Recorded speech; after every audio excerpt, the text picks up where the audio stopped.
What happens when two ancient enemies strike with modern firepower? When missiles fly over sacred cities and secrets buried deep underground explode into daylight? This is not fiction. This is the real war unfolding in 2025, right now. In the dust and heat of the Middle East, tension isn't new. But on June 13th, 2025, everything changed. At dawn, the sky over Iran turned to thunder. Israel launched Operation Rising Lion, a surgical airstrike that shattered Iran's nuclear facilities in Tehran, Isfahan, and Natanz. In less than 12 hours, 100 targets were hit. But this wasn't just about bombs or bunkers. It was psychological warfare. A message loud and clear. We will not let you go nuclear. These weren't just military sites.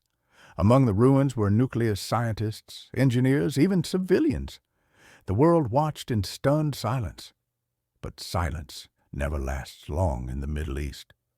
Iran struck back. Missiles screamed through the night sky. On June 19th, one Sedgil missile slammed into Soroka Medical Center in Israel. Patients fled. Nurses bled.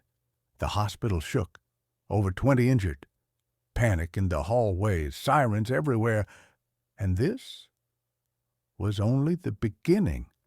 Iran launched wave after wave of drone and missile attacks. In Haifa, people hid under stairwells as fireballs lit up the skyline. In Tel Aviv, children were pulled from rubble. Over 25 Israelis dead. Hundreds wounded. Meanwhile, Israel's counterstrikes grew more daring. Surprise fact, they didn't just target weapons. They targeted minds. Iran's top IRGC commanders, Saeed Izzadeh and Behnam Shahriari, were killed in a covert strike.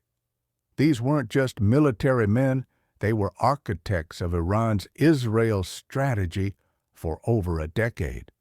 The message, we know your names, we know your location, and we will end your legacy. But here's the twist no one saw coming. June 22nd, 2025, the United States entered the war. With eerie silence, B-2 stealth bombers pierced Iranian skies. Targets, Fordo, Isfahan, and Natanz, Iran's nuclear heart. The bombs fell. Nuclear enrichment was crippled. Satellite images showed mushroom clouds of dust, not nukes.